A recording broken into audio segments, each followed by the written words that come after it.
Well, hello everybody, and welcome to another video from my series Quick Thoughts On, in which I always talk about a different story from the Star Trek franchise. This kind of belated video will be about the episode from classic Star Trek called Obsession. First of all, I want to apologize to everybody who is watching these videos. The last 2 weeks of my life were absolutely insane, consisting of 12 to 14 hours long working days. So practically all of the time I was at home was spent in my bed. Sleeping, of course, what else? Then came Christmas, which for me means every year wild family visits, so that I couldn't work on any videos too. But now my life is getting a bit more normal, if you want to call it like that. So now I'm going to do all of the videos I missed during the last 2 weeks or so. I hope you all had a wonderful Christmas, but let's now talk a bit about the first topic I missed, the original series episode Obsession. The episode starts with a landing party consisting of Kirk, Spock, Ensign Rizzo, Leslie and some Richard down on the planet. The planet is rich on a mineral, but it's absolutely not important. The important thing is that we see a white cloud hovering above them before it manages to hide. Kirk, however, smells some honey in the air, so he sends the red shirts to check the area and use their tricorders to scan for dichronium, and they should shoot at any clouds they might encounter.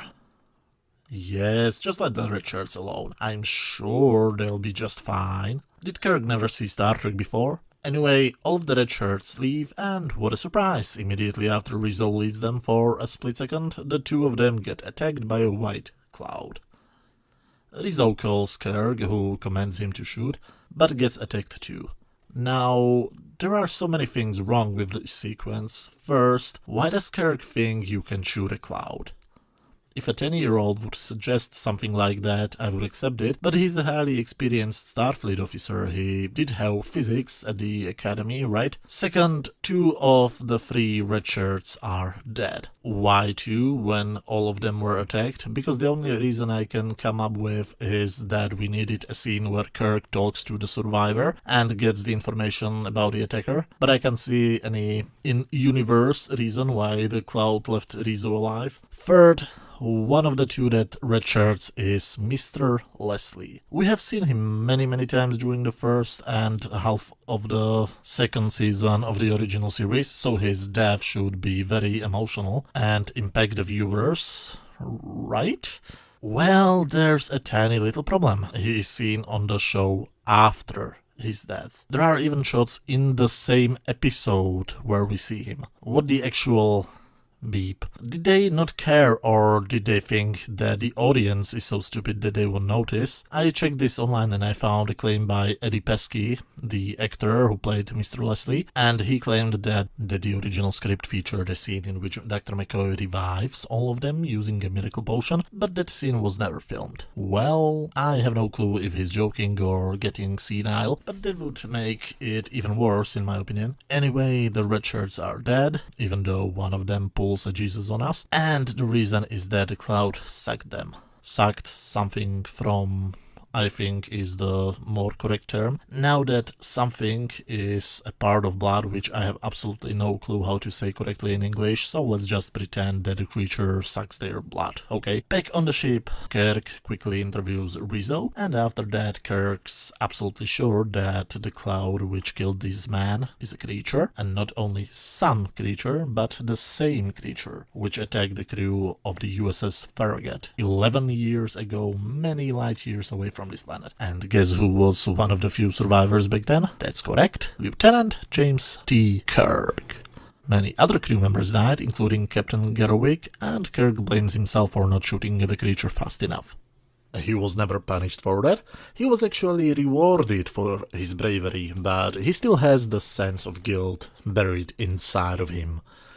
For all of those years. Back on the bridge, he meets the new security guard, young Ensign Garrowick, the son of Kirk's former captain, and Uhura reports that Rizzo has just died. And of course, Rizzo was Garrowick's good friend, so now both him and Kirk have a personal motivation for killing the creature, which makes them buddies for this episode, which is pretty unusual. Usually we get a Kirk plus Spock, Kirk plus McCoy, or Kirk plus Spock and McCoy story. This is a very rare exception where the other lead character is actually a guest star and not a series regular. It's unusual, but it kinda works. They beam down to the planet, searching for the creature with more delicious red shirts. And of course, Gerwig's party gets attacked, his men get killed. Gerwig doesn't shoot soon enough, but he does shoot in the end. Wait, didn't we see the same scene before, just with different actors? Anyway, I definitely wouldn't want to be a security guy under the command of a certain gentleman named James Tiberius Kirk.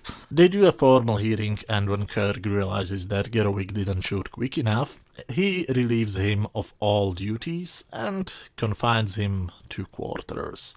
Now, first, Gerwig takes it as a man, which I was really impressed by, but as soon as he gets home he throws himself on the bed and cries like a 10-year-old girl. My impression was gone within a few seconds. Meanwhile, Kirk gets constantly reminded that the Enterprise was supposed to meet a different ship because of some medicaments, but as always, the details are not important at all. The only reason for that subplot is that Kirk needs to ignore some of his duties to look at least a bit obsessed. To be honest, he does look a bit off character, but I wouldn't call him obsessed. I know that he was supposed to be Captain Ahab, and the cloud creature was supposed to be his Moby Dick. But to be honest, I always thought that his actions during this episode were almost perfectly logical. When McCoy confronts him and demands explanations of his obsessive behavior and calls Spock as a witness, Kirk has a perfectly logical explanation for his behavior. We are talking about a creature which exists as gas, but at the same time can transform into something else. It kills humans faster than they can react, and can travel through space. This creature is a huge danger to all civilized planets, and they should indeed try to destroy it while they can. I actually am fully on the side of the person who is supposed to be crazy, and to be honest, it's a bit scary. Yes, when Picard was in a similar situation in The Next Generation, he tried to communicate with the creature first, but even he was ready to kill if necessary. Kirk was the action man, so he threw out the discussion part and went straight to the end. So even if you don't agree with him, his actions make perfect sense. Or maybe I'm just going insane, who knows. However, Chekhov reports that the cloud did leave the planet and flies in space, so of course Kirk has to follow it. Meanwhile, Chapel brings Gerwig his food, but because he's now in a state of self-pity, he throws the cover of his plate across the room, accidentally breaking the vent controls. But no time to fix that. Kirk orders a red alert and requests all crew to battle stations. So Gerwig, even though he's basically arrested, runs to the bridge. Not sure if this is supposed to be dumb or heroic, to be honest, but when he comes to the bridge, he realizes that the creature stopped and has decided to attack. Kirk fires first the phasers, then the photon torpedoes, but what a twist! You can't shoot gas. Oh my god, who would have said that? The creature now gets to the ship's ventilation system, so now we have another new ticking clock element. Not only is Kirk too late for the rendezvous with the other ship, they now have only 2 hours of air supply, then they will die. McCoy blames Kirk, but Spock, as the voice of reason, is on the captain's side. Finally, when Spock tries to comfort Kirk, he tells him that he is not the one who needs comforting, so Spock goes to visit Gerwig.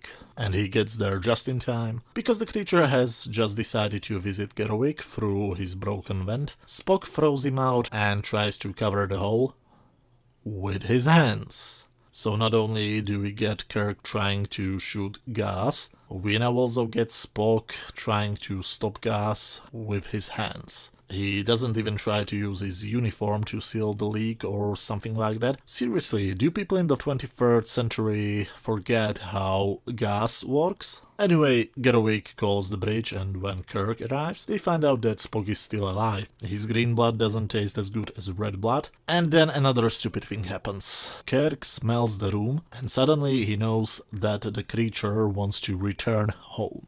So, apparently because they touched 11 years ago, they are now suddenly somehow telepathically connected. Why couldn't Spock be the one to come with this idea? I mean, he was in physical contact with the creature right now, and he is a telepath who can mind meld with other creatures. It would make so much more sense for him to be the one who realizes the creature wants to get home and have kids. Many of the original series actors complained through the years that Shatner used to take other people's lines and give them to Kirk, and I can't get rid of the feeling that this is one of the cases. But anyway, because Kirk now understands that you can't shoot gas, finally, he realizes that Gerwig's little freeze down on the planet was not the reason for the red shirt's demise, and he calls him back to duty.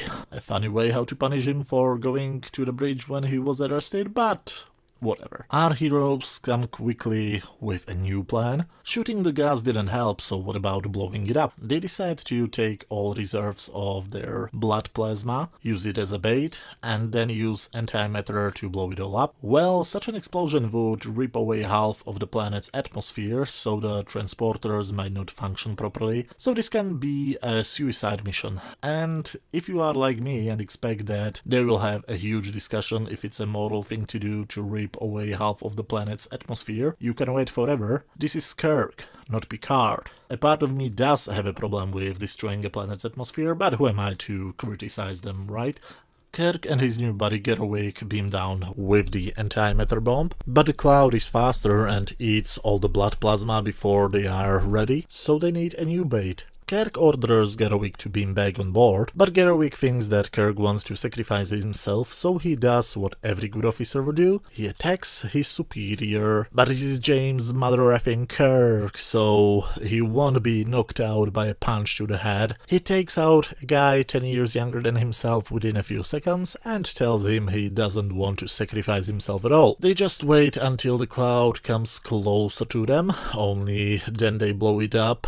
Only then they blow up the bomb, and at the same time they let themselves beam up. Now, back on the Enterprise, Spock was correct. They do have a problem materializing them, but come on. Did anybody really think that they will kill the lead character in the middle of the second season? There are no real stakes here, so this last scene is just a waste of time. Of course, both of the men get materialized properly, and Kirk asks the young man to come to his quarters, where he will tell him stories about his father. And if you think there is anything wrong with that, you have a more perverted mind than I do. This episode is pretty hard to rate. There are things in this episode which I really love, and there are things in this episode which are simply way too stupid for me to be able to truly enjoy. Very similar to the messy Star Wars The Last Jedi movie. I have seen it last weekend and it also had a few great elements and a lot of very stupid elements. I understand what were they trying to do. I mean, the working title for a story was Space Moby Dick, so it's pretty obvious what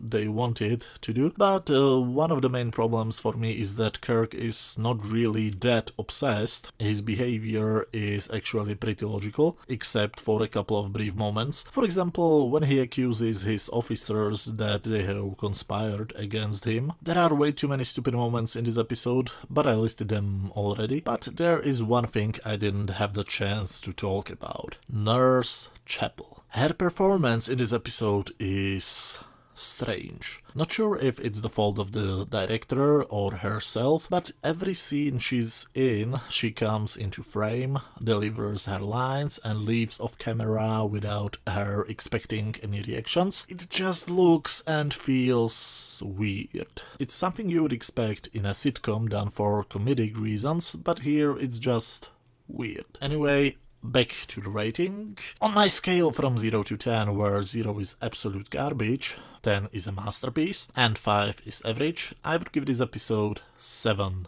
out of 10. It's definitely above average, but it just has way too many stupid moments for me to be able to fully enjoy it. But as always, these were just my personal opinions. If you don't agree, just write down your opinions down in the comment section. If you enjoyed this video, hit that thumbs up button, and if you want to see more, check some of the other videos on my channel. You should see some links on screen right now. I'm going to work on other videos I missed, so a video about Wolf in the Vault, which is the next original series episode, should be prepared within a couple of days. Until then, thanks a lot for watching and see you soon. Bye.